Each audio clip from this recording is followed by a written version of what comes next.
I used to take evening walks when my thoughts got too heavy. The kind of walks where you forget where you're going. Just feet on pavement, breathing in the quiet between streetlights. That Tuesday in October, I walked longer than usual. My phone died somewhere near the old pharmacy on Elm Street. I didn't mind. The silence felt necessary. When I finally turned my key in the apartment door, something was different. Not wrong, exactly. Just shifted. The air held a warmth that wasn't mine. I set my keys on the table where I always do, kicked off my shoes by the door. Normal things, comfortable rhythms. Then I saw it. A coffee mug sat on my kitchen counter, white ceramic with a small chip near the handle. Steam still rising from the surface like a quiet breath. The smell filled the room. Vanilla roast, the expensive kind I buy when I'm feeling sorry for myself. My favorite. I stood there for a long moment. The coffee was perfect temperature, not scalding, not lukewarm, like someone had been watching the clock, waiting for me to come home. I don't own that mug. I live alone, have for 3 years now. The kind of alone where you check the locks twice and listen for sounds that aren't there. My apartment is small enough that hiding would be impossible. 2 rooms, 1 bathroom, windows that face the street. Nothing complicated. I walked through each room anyway, checked the closets, looked under the bed like a child afraid of monsters. Everything was exactly as I left it, except for the coffee and the mug that didn't belong. The liquid was still warm when I touched the ceramic. Someone had been here, recently, while I walked circles around my neighborhood, trying to untangle thoughts I couldn't name. Someone had stood in my kitchen, used my coffee, left their cup behind like a gift, or a message.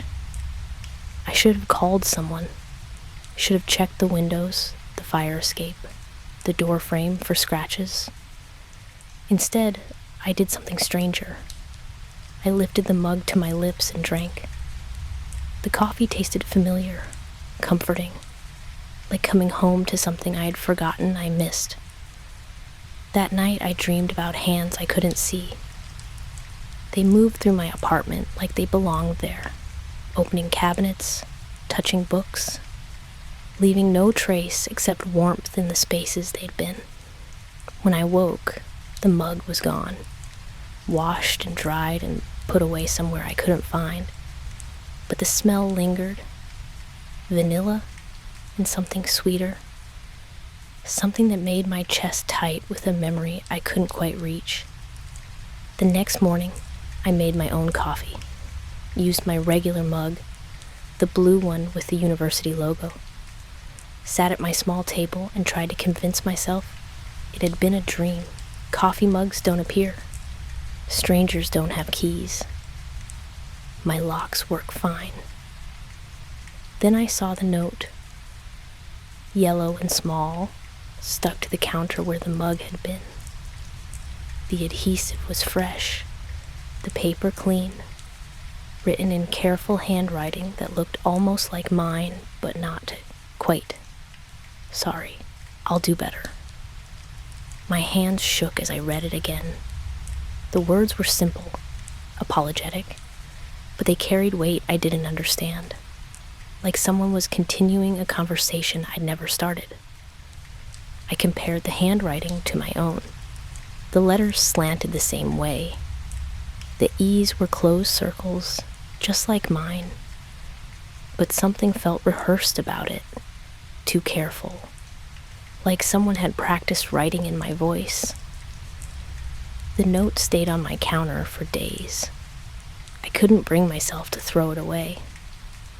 Sometimes I'd catch myself staring at it, trying to remember what someone might be sorry for, what they needed to do better. But my memory stayed quiet. Empty spaces where explanations should have been. I started locking my door differently, checking it 3 times instead of 2. The apartment felt smaller somehow, like the walls were listening, like someone else's breathing had changed the air. My phone had been acting strange since that night. Small things at first. Apps opening I hadn't touched. Text messages marked as read when I'd never seen them. The kind of glitches that make you question your own memory. Then I noticed the password. I'd been using the same unlock pattern for years. A simple L shape that felt natural under my thumb. But that morning, my finger traced a different path. Complex, deliberate, a pattern I didn't remember creating. The phone unlocked anyway. I stared at the screen, trying to understand. When had I changed it? The new pattern felt familiar in a way that made my stomach turn, like muscle memory from someone else's hands. My Photos app showed pictures I hadn't taken, blurry shots of my apartment from angles I'd never used. The coffee counter, my bedroom door, the view from my window at night, all time-stamped during my evening walk. Someone had been here, had used my phone, had known how to unlock it before I did. I scrolled through my messages, looking for signs of intrusion. Most conversations looked normal, work emails, grocery reminders. But buried in my drafts folder, I found something that stopped my breathing. A text message I'd never written, addressed to a number I didn't recognize. The words sat there like accusations. I know you're still angry. I understand why. I never meant for it to go that far. The timestamp showed 3 a.m. While I slept, I deleted it immediately, then checked my call history. No unknown numbers, no outgoing calls during the night. Just that draft message, waiting like a confession I'd never made. But the number looked familiar. Not the digits themselves, but the rhythm of them. The way they felt when I read them aloud. Like a song I'd heard before but couldn't place. That afternoon, I changed my passwords. All of them. My phone, my laptop, my email accounts. Used random combinations that meant nothing to anyone. Felt safer with each new barrier I built. The relief lasted until evening. I was making dinner when my phone buzzed. A notification from my old university email account. Someone had logged in from an unknown device. The location showed my campus library, a building I hadn't visited in 5 years.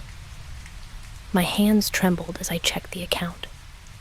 New messages in my sent folder, all addressed to the same email, a student account I recognized but couldn't place. The subject lines were simple, apologetic. Still thinking about you. Hope you're doing better. Miss how things used to be. Each message was signed with my name, written in my voice, but carrying emotions I didn't remember feeling.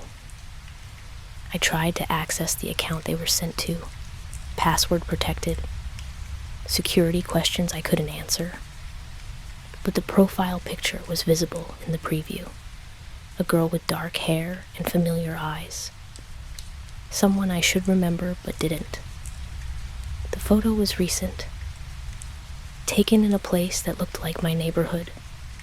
The background showed buildings I walked past every day. She was smiling, but something in her expression felt rehearsed, like she was posing for someone specific. For me, I closed the laptop and tried to focus on normal things. Dinner, television, the ordinary rhythms that used to feel safe. But my phone kept buzzing. New login attempts, new messages being sent from accounts I thought I'd secured. Someone was moving through my digital life like they owned it, using passwords I'd never created, accessing memories I'd never stored. speaking in my voice to someone I couldn't quite remember. That night, I dreamed about a dorm room I'd tried to forget. Shared spaces and late-night conversations. A girl who laughed too loud and stood too close. Who knew things about me I'd never told anyone. In the dream, she was typing on my laptop, using my passwords, reading my messages aloud in my voice. When she looked up, her smile was too wide, too knowing. "You always forget the important things," she said. When I woke, my phone was unlocked beside me, a new draft message waiting in my texts. I remember now. I'm sorry it took so long. The university called it a maintenance visit. Something about updating the heating system in the old dormitories. They needed former residents to identify personal items before renovation began. A formality, they said, nothing important. I hadn't planned to go. The drive was long, and I had work the next day, but something about the timing felt deliberate. Like someone knew I needed to see what they'd found. The campus looked smaller than I remembered, trees taller, buildings weathered by years I'd spent trying to forget. I parked near the science building and walked the familiar paths. Each step felt like moving backwards through time. The dormitory stood at the edge of campus. Red brick and tall windows. The same architecture that had housed decades of students. But something felt abandoned about it now. Windows dark. Doors propped open by maintenance equipment. Room 308 was on the 3rd floor. Our old room. The place where I'd spent 2 years learning how to be myself. And learning how some people never let you go. The hallway smelled like old carpet and cleaning supplies. My footsteps echoed too loudly in the emptiness. When I reached our door, it was already open. A maintenance worker looked up from his clipboard. "You hear about the personal items?" he asked. I nodded, not trusting my voice. Most of the furniture's original, university property, but there's a desk in there with some interesting markings. Thought someone should see before we dispose of it. He stepped aside, and I walked into the room where I'd spent the strangest years of my life. Everything was covered in dust except one piece. A wooden desk by the window. The same desk where I'd written papers and read books and tried to understand why my roommate watched me sleep. I approached slowly. The surface was covered in scratches, not random marks from years of use. Deliberate carvings, made with something sharp, something determined. My name was etched into the wood, again and again, in different handwriting styles, different pressures. Like someone had been practicing how to write it perfectly. Some scratches were shallow, hesitant. Others cut deep enough to feel with my fingers. The dates beside them spanned 2 years, our time together. But the final date was fresh, clean. Today's date carved in letters so deep, they went through to the wood beneath. Strange thing, the maintenance worker said behind me. That last one wasn't there yesterday, fresh cut. Someone's been in here recently. My legs felt weak. I gripped the edge of the desk and tried to understand. Who had access to this building? Who would come here to carve my name with such precision? Then I heard it. Movement from above.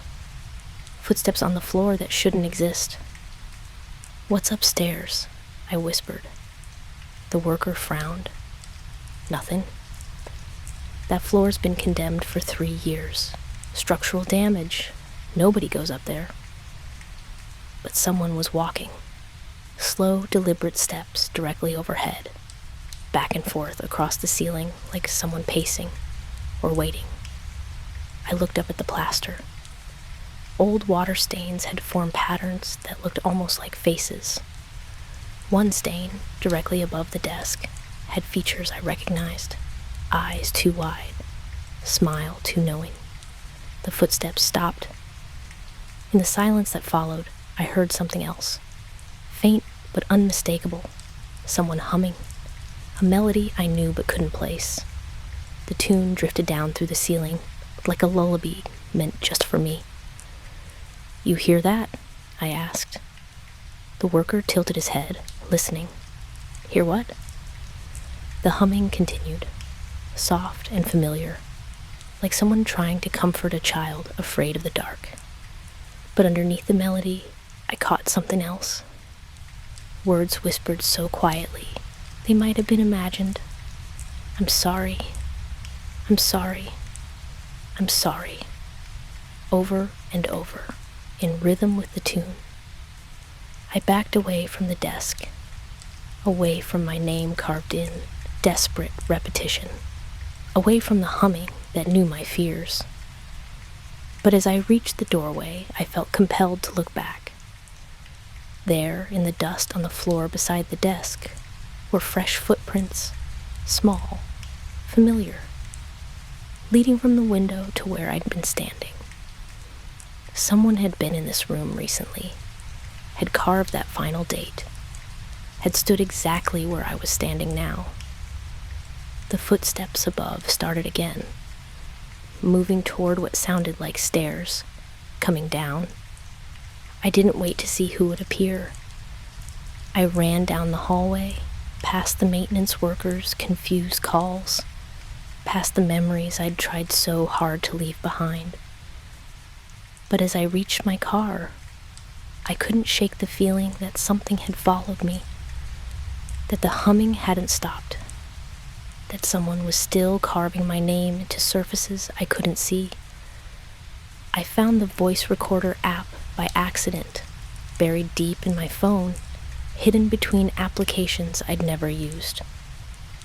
The icon was simple, a small microphone I didn't remember downloading. When I opened it, dozens of files waited inside. Audio recordings labeled with my initials. Each one time-stamped, during hours I should have been sleeping. Most were static, white noise and electronic hums. But buried among them was something that made my blood stop moving. Laughter, my laughter, but not quite. The timing was wrong, half a second delayed, like an echo that had traveled too far. The sound was perfect, same pitch, same rhythm, but hollow somehow, empty of the joy that should have filled it. I listened to it again and again, trying to understand when I'd made this sound.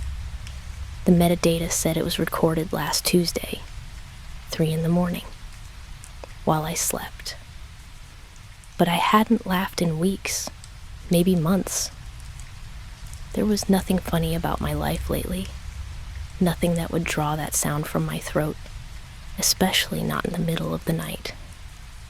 The laughter played for 37 seconds, long enough to be conversation, like someone had told a joke I couldn't hear, like I was responding to words that hadn't been recorded. I scrolled through the other files, more static. Then another voice recording. This one was different, whispered words I could barely make out. She doesn't remember yet, but she will. The voice was mine, definitely mine, but tired in a way I'd never heard. Sad in a way that felt foreign, like someone else was using my vocal cords to speak thoughts I'd never had. Then I found the playlist, hidden in my music app, titled What You Forgot. Songs I'd never added, artists I didn't recognize. But when the first track played, my chest tightened with recognition. It was another recording, my voice again, but younger, crying in a way that sounded broken. The words were hard to make out through the tears, but some phrases cut through clearly. I never meant to hurt you. Please don't leave like this. I I can't take back what I did. The recording was labeled as track 1 of 12. Each subsequent song was stranger than the last. Distorted voices that might have been mine. Backwards audio that sounded like whispered names. Electronic music mixed with what sounded like dorm room conversations from years ago. Track 7 was the longest. Nearly 10 minutes of ambient sound that felt familiar, like sitting in a specific place I should remember. Soft breathing, page turning, the kind of sounds people make when they think they're alone. But underneath it all, almost too quiet to notice, was another voice. Not mine, someone else entirely, speaking my name over and over like a prayer or a curse. The final track was titled Room 308, our old dorm room number. When I played it, I heard sounds I recognized too well. The creak of that old desk chair, the hum of the mini fridge, the specific way our door closed when someone was trying to be quiet.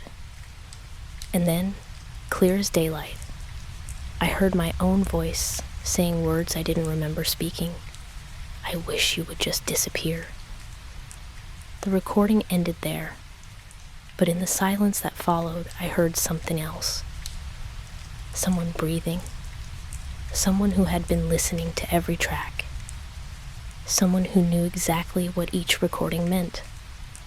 My phone felt hot in my hands, like it had been running for hours, like it was working harder than it should.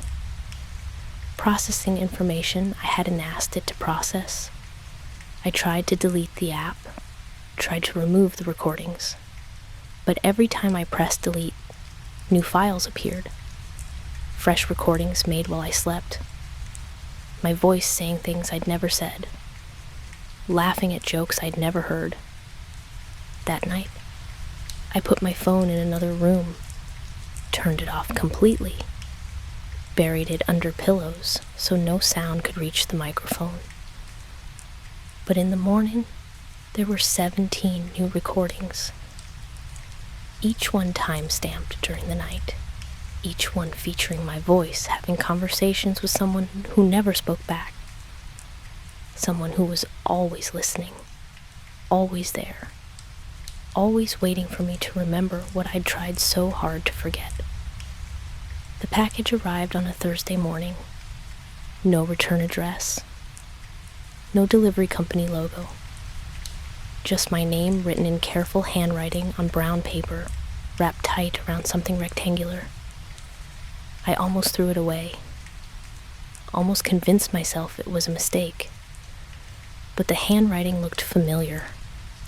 Like someone had traced my own letters until they could replicate them perfectly. Inside, folded clothes still smelled like laundry detergent I didn't use. A floral scent that triggered memories I couldn't quite place. Beneath the clothes lay a notebook, half burnt, pages singed at the edges but still readable. And underneath everything, bound with a rubber band that had left indentations in the paper, were letters. Dozens of them. All in my handwriting. All addressed to the same person. Sarah Chen. A name that felt like remembering a dream.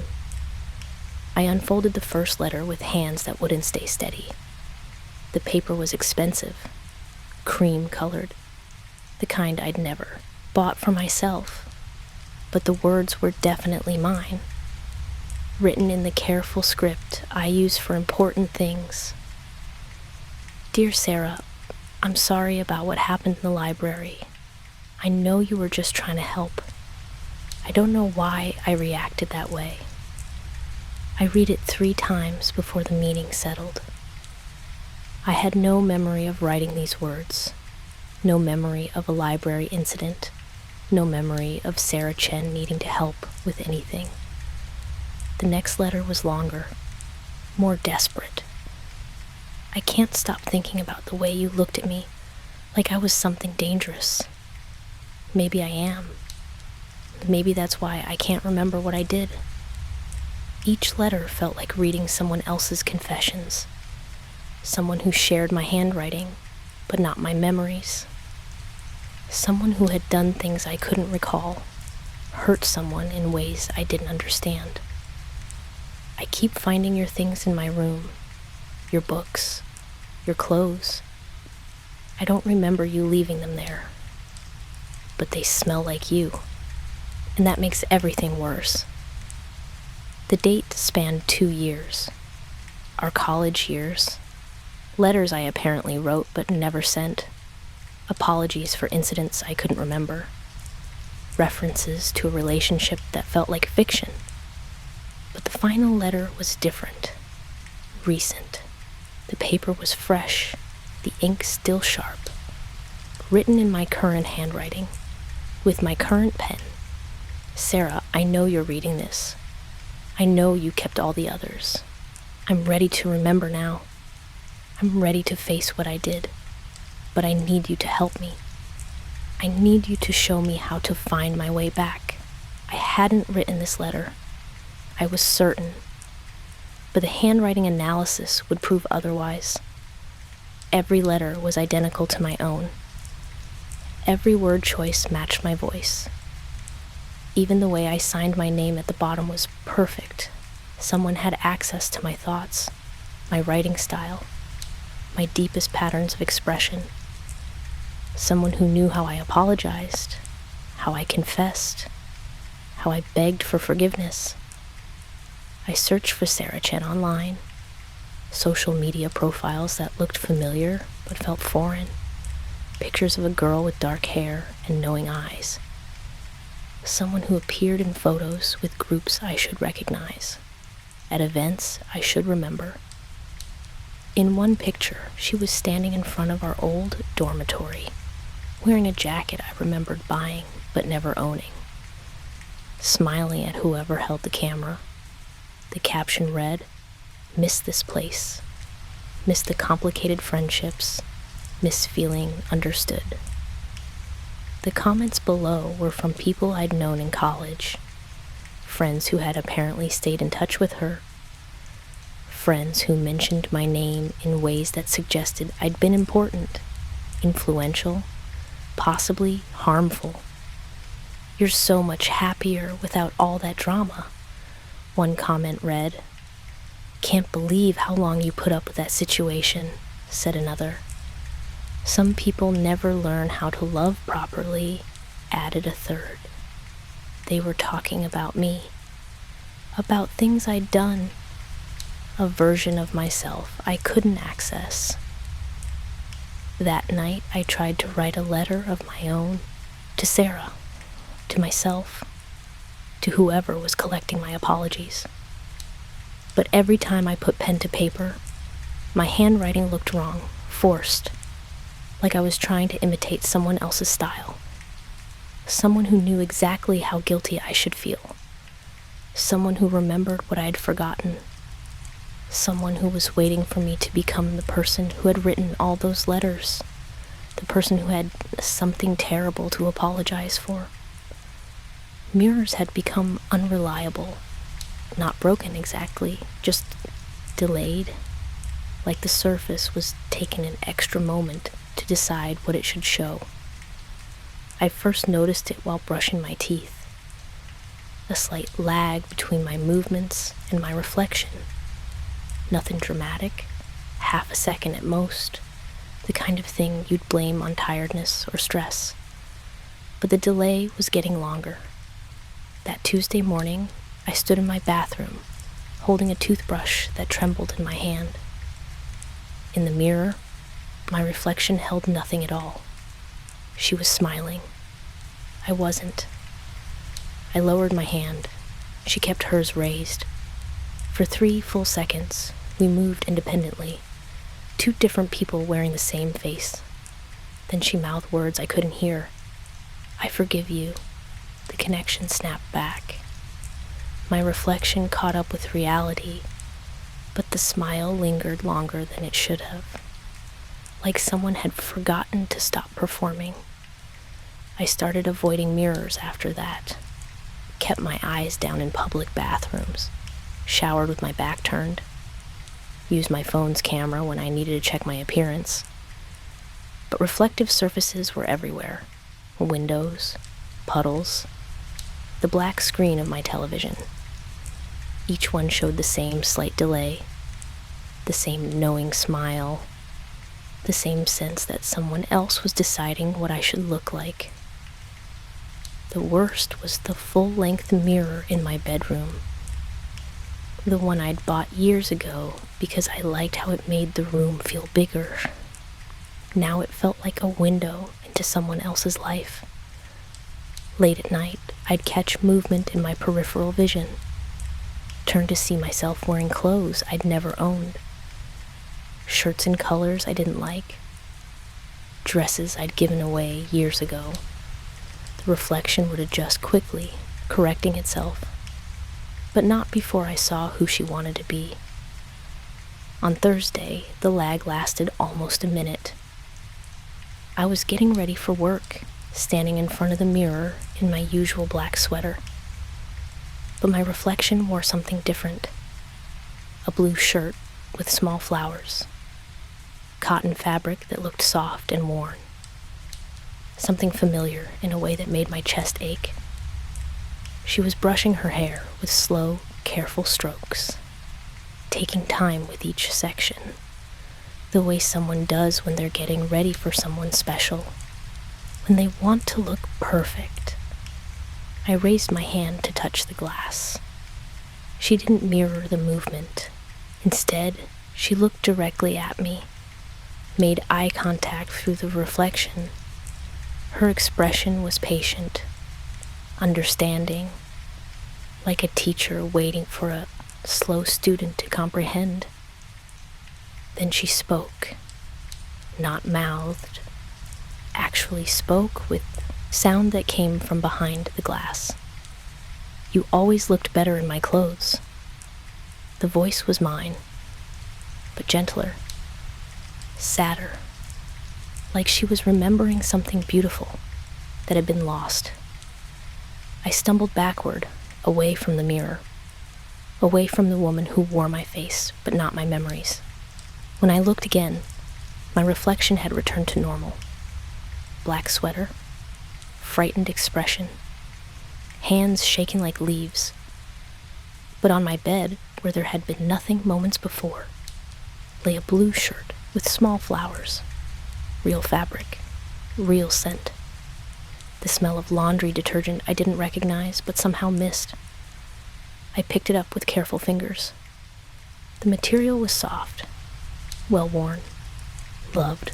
On the collar in faded ink were initials I should have recognized, S.C. Sarah Chen. The shirt felt warm, like it had just been taken off, like someone had been wearing it while I slept, keeping it ready for the moment I'd be brave enough to put it on. I held it to my face and breathed in. The scent was complicated, familiar. It triggered flashes of memory too quick to catch. Shared spaces, borrowed clothes, the intimacy of people who had stopped asking permission.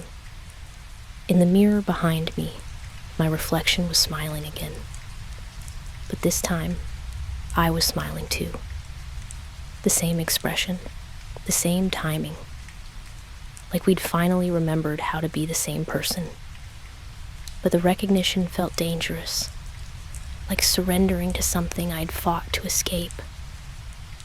Like admitting that the woman in the mirror knew things I needed to remember. Things about Sarah Chen. Things about blue shirts and flower patterns. Things about why I kept seeing myself in clothes that belonged to someone else. Someone who had forgiven me before I even remembered what I'd done. Music had started playing on my phone without permission. Songs I'd never heard appearing in my recently played list. My streaming service showed activity during hours I was sleeping. Someone else's taste mixing with mine until I couldn't tell what I actually liked. The playlist appeared on a Sunday morning.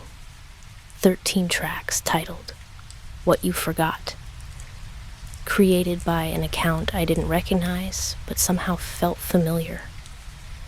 The profile picture was too small to see clearly, but something about the blurred features made my stomach turn.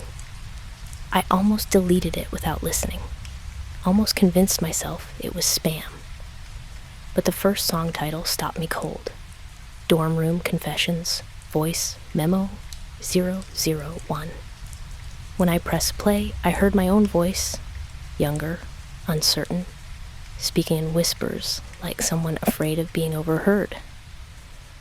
I don't know how to tell you this, the recording began, but I think I'm in love with my roommate. I know that's not what this is supposed to be. I know she just sees me as a friend.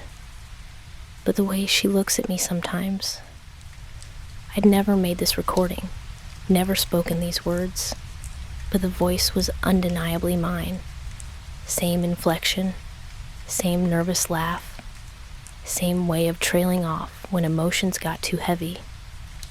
The second track was ambient sound, rain against windows, pages turning, soft breathing that felt intimate, like listening to someone sleep. But underneath it all, barely audible, were whispered words. She doesn't know I'm recording this. She looks so peaceful when she dreams. Track 3 made me pull over to the side of the road. It was a conversation. Two voices, mine and someone else's. A girl who laughed too much and spoke too close to the microphone. The audio quality suggested it was recorded secretly. Hidden device. Stolen intimacy. "You're being weird again," the other voice said, staring at me while I'm studying. "I'm not staring," my voice replied. "I'm just appreciating." Appreciating what?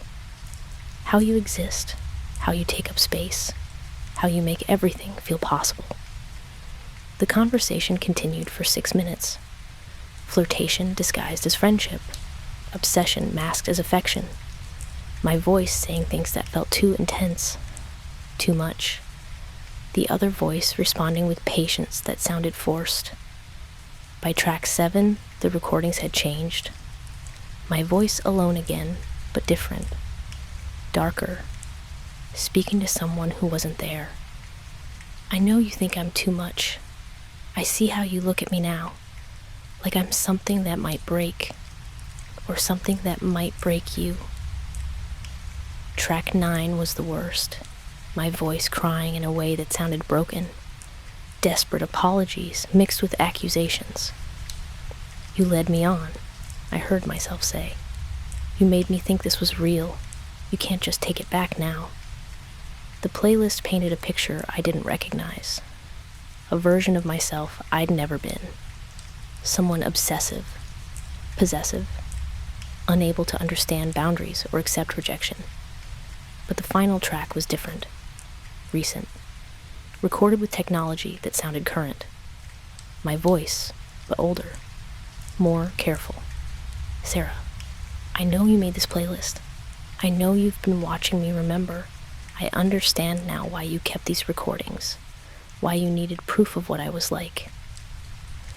The voice paused, and I heard something that made my hands shake. "I'm ready to face it, all of it. I'm ready to remember what I did to you." The recording ended there, but when I checked the playlist again, a 14th track had appeared, fresh, uploaded minutes ago. Room 308, the last conversation. I sat in my car, finger hovering over the play button, knowing that whatever I heard next would change everything, would bring back memories I'd worked so hard to forget.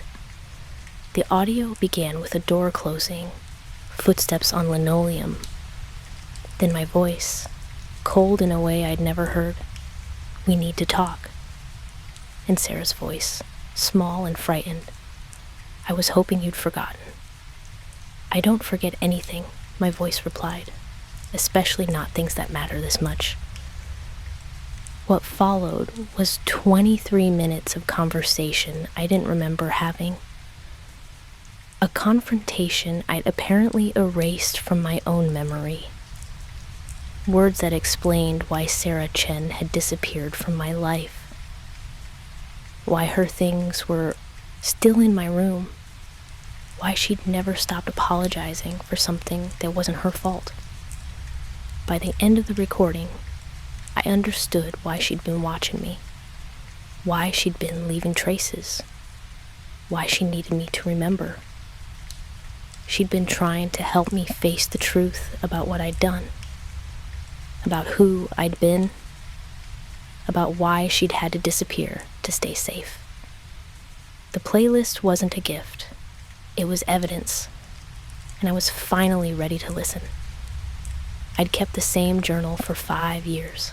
A leather-bound book with pages I filled slowly, carefully, private thoughts in private ink, the kind of writing you never expect anyone else to see. But someone had been reading it, and more than that, someone had been writing in it.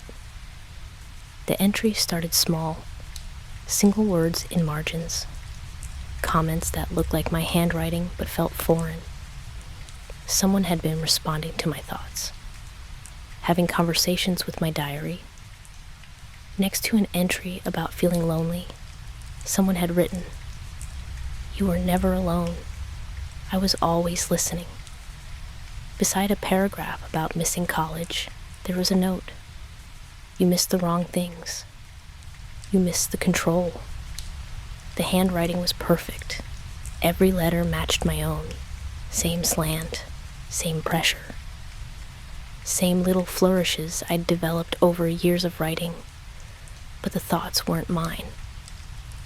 I flipped through pages more carefully, looking for intrusions I'd missed. They were everywhere. Months of additions I hadn't noticed. A shadow conversation happening in my own journal. The most disturbing were the dated entries I'd never written. Full pages in my handwriting describing days that felt like fiction. Detailed accounts of events I couldn't remember. October 15th. Sarah came by today. She looked tired, but she smiled when she saw me. We talked about old times, about how things used to be simple. I told her I was sorry. She said she knows. I'd never written these words, never had this conversation. October 15th was last Tuesday. I'd spent the entire day at work, then come home to an empty apartment. But the entry continued for 3 pages. Dialogue that sounded real. Emotions that felt genuine. An entire encounter written in my voice, but not pulled from my memory. She wore the blue shirt again, the one with flowers. I told her she could keep it. She laughed and said she already had. Said she'd been keeping lots of things I'd forgotten about. The final paragraph made my hands shake. Before she left, she asked if I was ready to remember everything. I told her I wasn't sure. She said that was okay. That she'd wait as long as it took. That forgiveness was a process, not a destination. I searched my apartment for signs of this visit. Coffee cups, displaced objects, anything that proved someone had been here. But everything was exactly as I'd left it, except for the journal entries that documented conversations I'd never had. The pattern continued for weeks. Entries dated during my work hours, during my sleep, during walks, when I'd specifically left the journal at home. Someone was writing my life as they wanted it to be, creating meetings, manufacturing reconciliation. The handwriting analysis would prove they were mine. I was certain. Every curve and angle matched perfectly, but I hadn't written a single word. Then I found the pages that had been torn out. Rough edges where entire sections had been removed. Careful cuts that preserved the binding, but erased whatever had been written.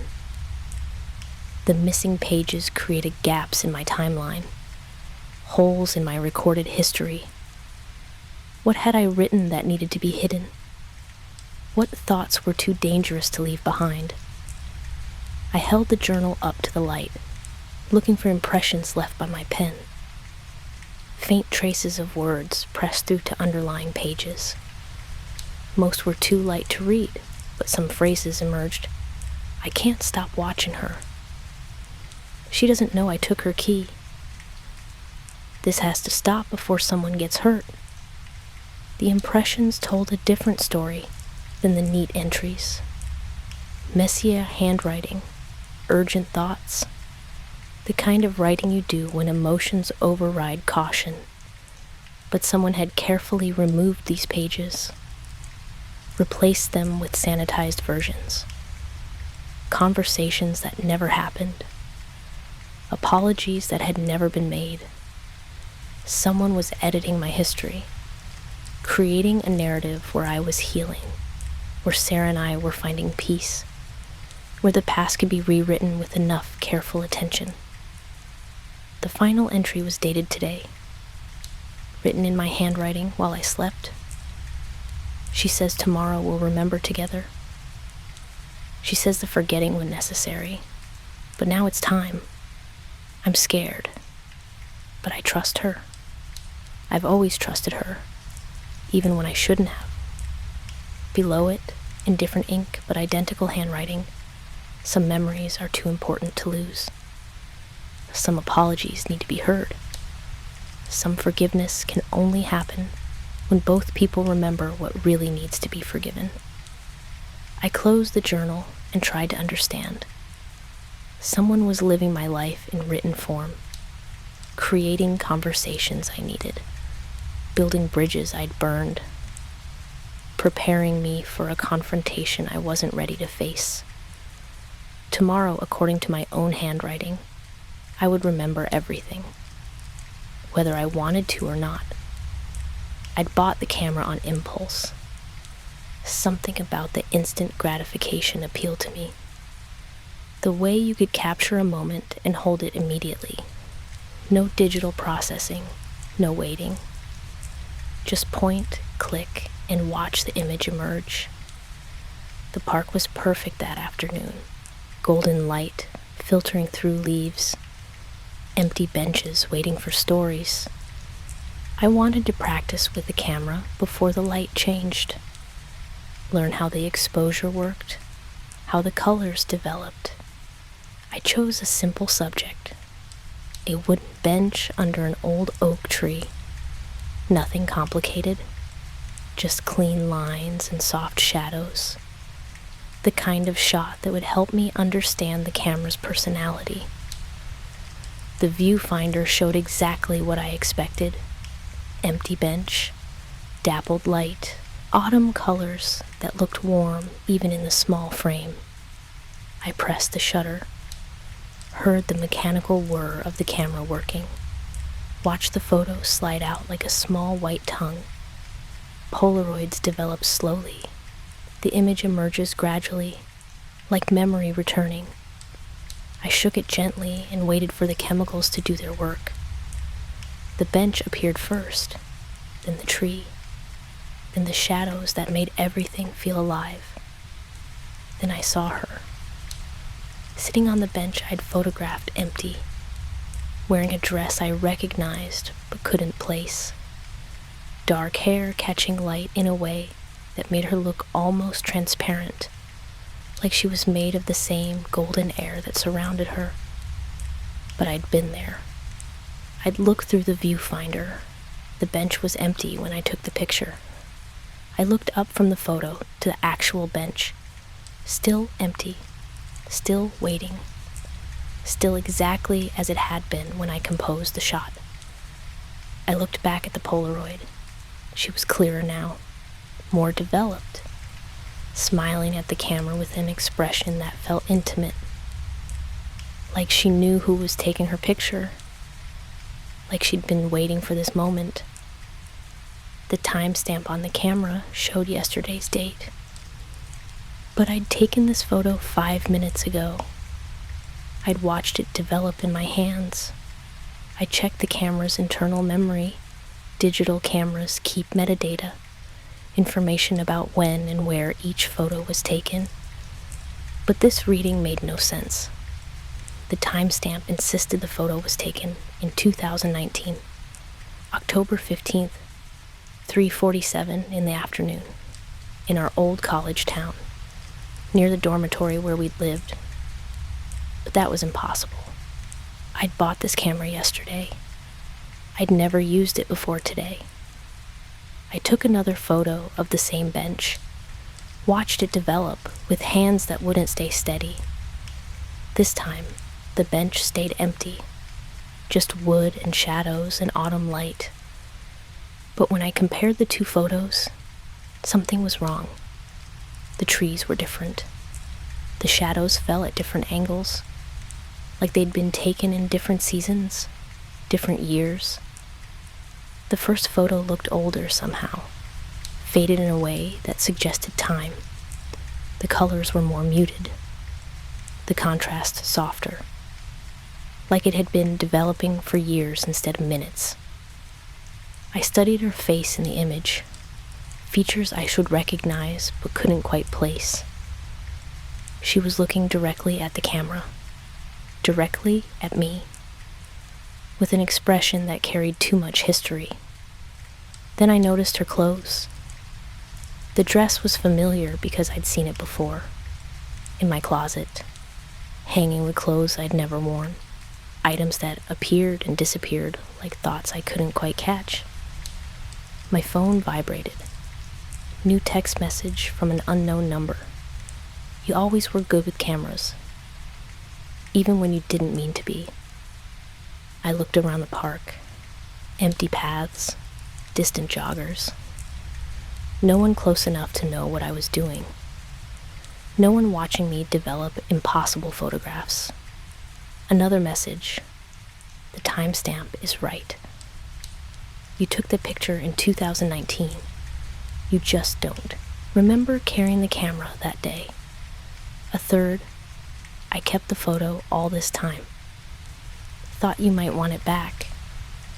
Now that you're remembering how to see me, I stared at the Polaroid until my eyes watered. The woman on the bench looked patient, like she had all the time in the world, like she was used to waiting for people to understand what they were looking at. The final message made my hands shake. Tomorrow I'll show you the rest of the pictures, the ones you took when you thought I wasn't looking, the ones that explain everything. I walked back to my car, carrying a photograph that shouldn't exist. Evidence of a moment I couldn't remember. Proof that someone had been waiting for me to find my way back to October 15th, 2019. The day everything had gone wrong. The day I had apparently forgotten how to stop taking pictures of someone who'd asked me to stop seeing her.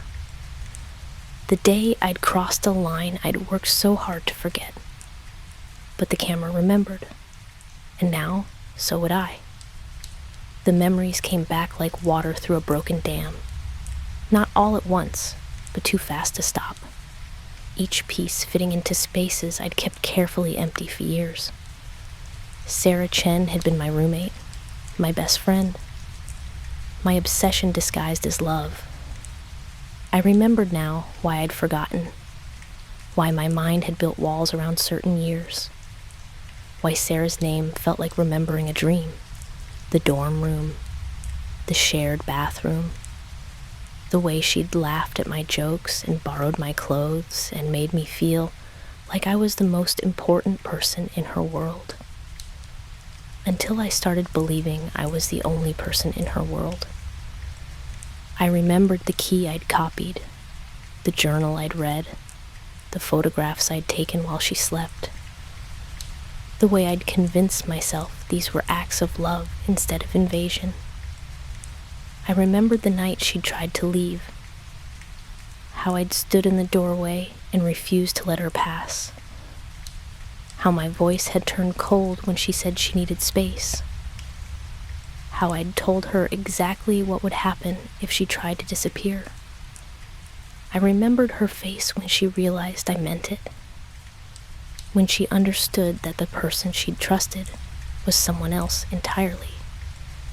She'd stayed another month after that, careful, quiet, planning her escape while I pretended nothing had changed, while I collected evidence of her betrayal, while I prepared consequences for her inevitable departure. The final fight was in our room, late at night, her packed bags hidden under her bed, my voice promising things I shouldn't have been able to promise, her tears when she realized I'd been reading her letters home, her phone calls for help, her desperate attempts to make me understand that love wasn't supposed to feel like drowning. She'd left the next morning, while I was in class, taken only what she could carry, left behind everything that might make me follow, changed her number, transferred schools, disappeared so completely that even her friends stopped mentioning her name. I'd convinced myself she'd abandoned me, that she'd been the cruel one, the one who'd broken promises and destroyed trust. It was easier than admitting what I'd become. But now, standing in my apartment with all the evidence she'd carefully left behind, I remembered the truth. She'd been trying to save us both, and I'd made it impossible. The door opened behind me, no key, no lockpicking, just the quiet sound of someone who'd always belonged here. "Hello," Sarah said. I turned to face her. She looked exactly as she had in college, unchanged by the years that had aged me, still wearing that patient expression, still waiting for me to understand. "You've been leaving me messages," I said. "You've been ready to receive them." "I remember now what I did, why you left." She nodded. "I know you do. Are you here to forgive me?" She was quiet for a long moment. When she spoke, her voice carried weight I wasn't prepared for. "I'm here because forgiveness isn't something you can give to someone else. It's something you have to learn to accept for yourself." I looked at her standing in my doorway, real, solid, present, in a way that defied explanation. "I don't understand. You've been apologizing to me for 5 years," she said, "in dreams, in letters you forgot you wrote, in conversations you couldn't quite remember having. But I've been gone this whole time." The truth settled around me like cold water. "Then who?" "You," she said gently. "You've been talking to yourself, writing to yourself, leaving yourself messages in my voice because you needed to hear what forgiveness sounded like." I stared at her, at the Sarah who looked exactly as I remembered, who spoke with patience I'd never deserved, who had been visiting my apartment and leaving coffee and writing in my journal. "You're not real. I'm as real as you need me to be. I'm losing my mind." "You're finding it," she corrected. "You're finally ready to face what happened, to stop running from the person you were, to forgive yourself for the mistakes you made when you were young and didn't know how to love properly." She stepped closer, close enough that I could smell the laundry detergent I didn't use, could see the blue shirt with flowers that I'd never owned. "The real Sarah forgave you years ago," she said. "She understood that you were hurting, that you'd been taught love was possession instead of freedom. She never blamed you for being broken. How do you know that? Because you know that, deep down, where you've been hiding from the truth. You know she never wanted to hurt you, just like you never really wanted to hurt her." She reached out and touched my face with her fingers that felt warm, real, solid as flesh. "It's time to let me go," she said. I don't know how. You start by forgiving yourself. You start by understanding that love isn't something you take. It's something you give. And sometimes, the most loving thing you can do is let someone go. I closed my eyes. When I opened them, she was still there, still patient, still waiting. Will I see you again? When you need to remember how to be kind to yourself, she said. When you forget that forgiveness is possible. When you need to be reminded that people can change. She kissed my forehead, light as breath, warm as forgiveness. When I opened my eyes again, I was alone. But for the first time in years, alone felt like peace instead of punishment. On my kitchen counter, still warm, sat a mug of coffee in a cup I didn't own. Beside it, a note in handwriting that looked like mine but felt like grace. You're forgiven. Now forgive yourself. I picked up the mug and drank. The coffee tasted like coming home to a version of myself I'd thought was lost forever. Outside my window, the world continued. People loving imperfectly, making mistakes, learning to forgive themselves for being human. And somewhere, I hoped, the real Sarah Chen was living a life free from the shadows of my regret. That was the gift I could give her now. The space to exist without my apologies.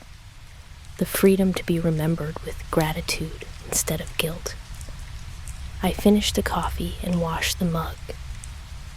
Put it away in a cabinet where it belonged. Where it would wait, patient and ready, for the next time I needed to remember that forgiveness was always possible, even for someone like me.